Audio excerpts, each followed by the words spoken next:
We had a good time. It gave us a chance to review our procedures and just hone ourselves to that razor edge. Claude designed our patch here, and we're very proud of that patch. It looks very much like Hubble does up in orbit. Launch morning, one of the first things we have to do is get in those orange pumpkin suits. You can tell Scott's pretty nervous being the rookie here. But everybody's pretty excited. We've been in quarantine, like I said, a few more days, and Steve's ready to go. And Billy Bob, you know, he's pretty tense, and he's thinking about that Canadian arm to fly it around. John's ready.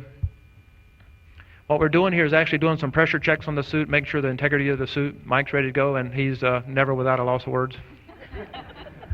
And good old Claude, and obviously he couldn't be here with us tonight. Well, we left the quarantine facility on the way out to the pad. Notice the sun's out, the weather's good, and we're ready to go. The folks at USA and Mission Control had checked out Discovery, and it's in perfect condition, so we're ready. Here we are exiting on the 195-foot level of the launch pad prior to manning up. Another beautiful view of Discovery. Here's Kurt strapping into the vehicle. As you can see, we are in the vertical, and that's easy to tell here. Here's myself getting ready to go in the orbiter in what's called the white room. And Jean-Francois getting into his seat. John Grunsfeld's to his right. Another beautiful night view. Obviously, we manned up during the day. Here is 2 minutes prior to launch. You can see the beanie cap coming off the top of the external tank. About 6 seconds prior to liftoff, the main engines light, and when the computers check them out and see that everything's okay, the solid rocket motors are ignited. Here's the view inside the cockpit at SRB ignition, and you can see a lot of shaking going on. Looks a little bit slow coming off the pad, but there's nothing slow about it. The things that come to my mind are power and speed. Here's a beautiful view of the orbiter. You can see here it gets pretty hot down at the bottom of the external tank, but the insulation does a really good job. About 2 minutes after liftoff, the solid rocket motors come off. Here's obviously an external view, and the next view is from inside the cockpit, and you can see it's very, very bright. It's the first time I looked out the window during the ascent. It really got my attention. Here's the view from the other solid rocket motor. Certainly a spectacular view, but not something we could see from the cockpit. Once the solids come off, it takes about another 6 minutes to get into orbit. Here we are at 0G. I didn't believe it, so Kurt had to tell me. And once we get into space, we have to convert our rocket ship into a spaceship. One of the first things we do is open the payload bay doors. Here's some jet firings, and you can see the ice that followed us into space from the cold cryogenic propellants. The second day on orbit is dedicated to checking out all the main equipments we'll use for rendezvous, which are the arm. You see here that's the RMS robotic manipulator system, Canadian-built robotic arm. And you see the snares that will be used to grapple the telescope. And here Steve is checking out the suits with the other EVA crew members before going EVA 2 days after. Well, the most important event of this whole flight was the rendezvous, obviously, because without the rendezvous, we couldn't do the EVAs. Anyway, that's from a pilot standpoint. So we started a rendezvous from the ground, actually, when we launched. We were launching into position to rendezvous with the Hubble telescope. We did a few more burns the day before the actual rendezvous, and then on rendezvous day, we did a few more. And the first good glimpse we got of Hubble was beautiful. She was in a little bit different attitude than we had planned, and our trainers had trained us well to capture it. When the telescope is very stable, the arm is moving. As you can see, I use this target on top to stabilize the end effector, and the snares that you saw earlier in the movie are snaring that grapple pin, and then do a firm attachment to the telescope. And the next scene is the berthing of the telescope.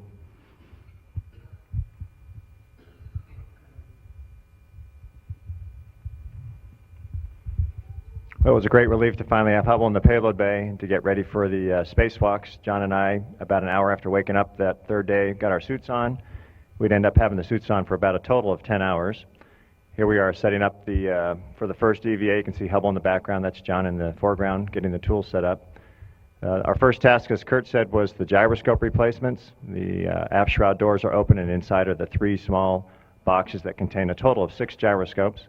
One of the things you want to notice during the EVAs is sometimes they're occurring in the bright sunlight like this, but then you'll also see scenes that are in the very dark nighttime passes. And you can imagine going to work and having 45 minutes of light, and then 45 minutes of day, and then 45 minutes of night, and 45 minutes a day. It's a strange work environment. The suits weigh 300 pounds on Earth, and of course in space they don't weigh anything. So it's really a pleasure to work on them in space, because on Earth, every time you have them on, you're actually supported by a crane. Here we are actually inside the telescope replacing the gyroscopes. Again, it's 3 small boxes. We used both power tools and manual tools. Every time we held onto a box or a tool, we had to have it tethered to ourselves so that if it came out of our hands, it didn't float away. The EVA lasted about 8 hours and 15 minutes. John and I had cross-trained to do each other's tasks in case we were called to do that, and at the end of the EVA, we actually did end up doing that. After the gyroscopes were installed, we closed the aft shroud doors and went to work on the voltage improvement kits in the front of the telescope. Here's John opening that door. And I was on the back of the telescope placing some handrail covers on some handrails that had some degraded paint on them.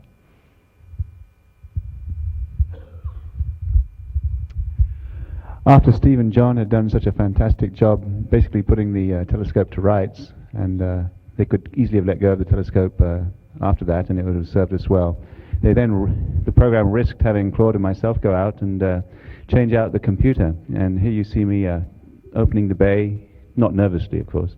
Actually I was just checking that the door stay was free. Opened up the door and pulled out the old 386 with coprocessor and installed the a 486, which is basically a pretty souped up computer that can handle all the radiation that the Hubble sees while it's in orbit at 360 miles. That took us about 2 hours, and Claude assisted me there. Here you see me installing some insulation onto the outside of that computer bay. The new computer uses a lot less heat, uses a lot less energy and produces a lot less heat, and as a result the computer needs more insulation to keep it warm against the cold night. Having finished that task, it became Claude's job to change out the fine guidance sensor. This is like a small baby piano-sized box, weighs about 300 pounds. And here he's installed a handle onto it so he can pull it out of the telescope. It's what's called an axial instrument, and has a mirror at the end of it that intercepts the light coming into the telescope down the axis. Once we'd extracted the box with a little difficulty in yaw, we installed it on a temporary handhold, as Kirk put it, like a gun rack on the port side of the shuttle. And then with that stored, as you can see on the right-hand side of the screen there, we pulled out a new FGS, which Claude is slowly pulling up out of the bay, straight up. And then I get on the left-hand side here and just basically pull off a mirror cover that covers the very fragile but clean mirror that's going to receive the telescope's light. And we slide it in. About this point, we had some difficulty inserting it, and it was when we had it kind of halfway in, halfway out. About that time, Claude had a carbon dioxide sensor, a false one, I should say, message, which made us wonder what we were going to do next. But luckily, we quickly ascertained that as to being a false alarm and carried on. Well, with 2 EVAs on our belt, we did get a little chance to look out the window. Here we are flying over Merritt Island and the Kennedy Space Center where we launched from. You can see the runway. Day 3, we set out to take care of some rewiring of a box that helps the fine guidance sensor do its job. These are new, improved fine guidance sensors and can not only help point the telescope, but also to do science in themselves. They're scientific instruments. So Steve and I went back to rewire the optical control electronics, and when we do these tasks high up on Hubble, we're very close to the solar rays, so it's kind of a touchy time. And Mike, as the IV intervehicular crew member directing the whole scene, kept reminding me, don't lean back and watch out for the solar rays. Next, we were off to Bay 5 to replace the S-band single-access transmitter. This is one of the 2 transmitters where all the science and engineering data come through. And we had a lot of very fine tasks with using just our fingers on connectors which are aptly named sub-miniature assembly connectors. And they're really tiny. They're smaller than what you have coaxial connectors on the back of the TV. And along with Goddard, we developed some special tools to be able to do that. So here you see a little torque wrench. After that, we went about the task of improving some of the thermal insulation, as Mike and Claude had done on the first day on the bays, after which another 7.5-hour EVA, close to 8 hours, we had a chance to wish everybody a Merry Christmas, since this was Christmas Eve. And unfortunately, Kurt had to order us back in. We wanted to stay out, of course, but he doesn't have a button to reel us in, so we came in. With the EVAs complete, it was time to send the newly repaired Hubble telescope back to science and back to the scientists on the ground. It takes a lot of coordination to deploy the telescope. It takes not only all the crew members that are on the flight, but many, many people on the ground. I like this view. You can see how bright the sun is coming through the windows of the orbiter.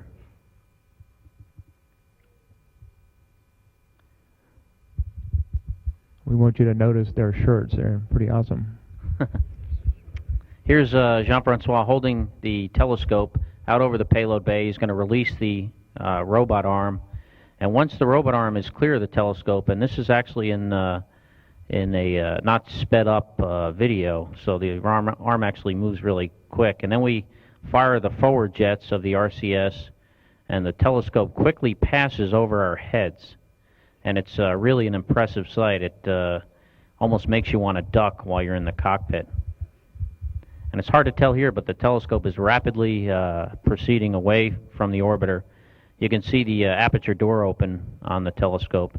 Here we are getting some good pictures of Hubble. You can also see the high-gain antennas deployed. And over the next several hours and the next several days, the telescope gets further and further away from us. We had a special visitor on that Christmas. Once the telescope was finally repaired and gone, we could have a little bit of fun. Here's the commander spinning up the pilot.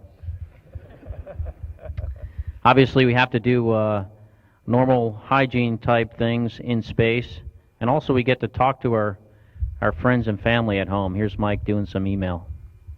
Yes, we do get email with our friends and families at home. Here's a housekeeping task gone wrong. Of course, we're trying to keep all those batteries for return to Earth. One of the difficulties I think that Kurt has to go through is see his beautiful spaceship after liftoff get turned into a motorhome gone wrong. Basically, with all the pieces of equipment and the stuff on the middeck that we get out for the EVAs, it really kind of tears apart the orderliness of the orbiter, and we have to get that all back together. Here you see us stowing equipment, getting the suits back into bags, all the extra equipment stowed away, and all the C300 tools, and get to the point where we can close up the payload bay doors with ourselves already in orange suits, getting ready for the onset of Gs. Basically, Kurt does a burn that high up and brings us down into the atmosphere, and here you see us waiting for free fall and then entry interface when the Gs start to come on. We had a mini-cam camera that allowed us to take views inside the cabin during the entry phase, as well as a view to the HUD. And here you see the Gs coming on. Well, the folks at Mission Control said it was time to come home and complete our Christmas adventure. This is a view from the thermal camera on the ground as the shuttle approaches the Kennedy Space Center. Now looking through the heads-up display, which Scott and I have in front of us to help land the shuttle, you can see the rectangle. That's where the shuttle thinks the runway is, but it's still pretty dark. So we're not sure exactly where the runway is yet. We're passing about 9,000 feet, 300 knots, and another thermal image here as we get down to the pre-flare. Scott's going to put the gear down at 300 feet above the ground, and we'll cross the threshold, and you can see the two little bright lights. Those are the lights to light up the runway since the orbiter does not have any landing lights. And we'll just come on in here and do a night landing. We've only done about 13 of those in the shuttle program. I think this was number 13. And we'll go to the outside just to give you an idea of what the view is.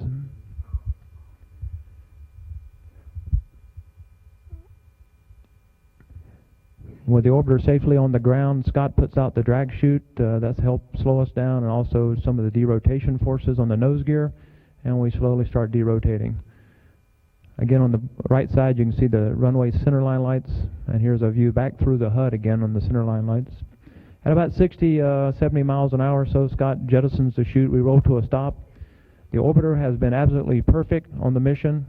We completed all the tasks that was asked of us, even 2 days, even a 2-day shortened mission. We did the ground steps to safety orbiter. We got off the orbiter into the crew transport vehicle, and then had a chance to come out and walk around the orbiter. Truly, just like the Hubble telescope, a truly impressive piece of machinery, and that completed our Christmas adventure.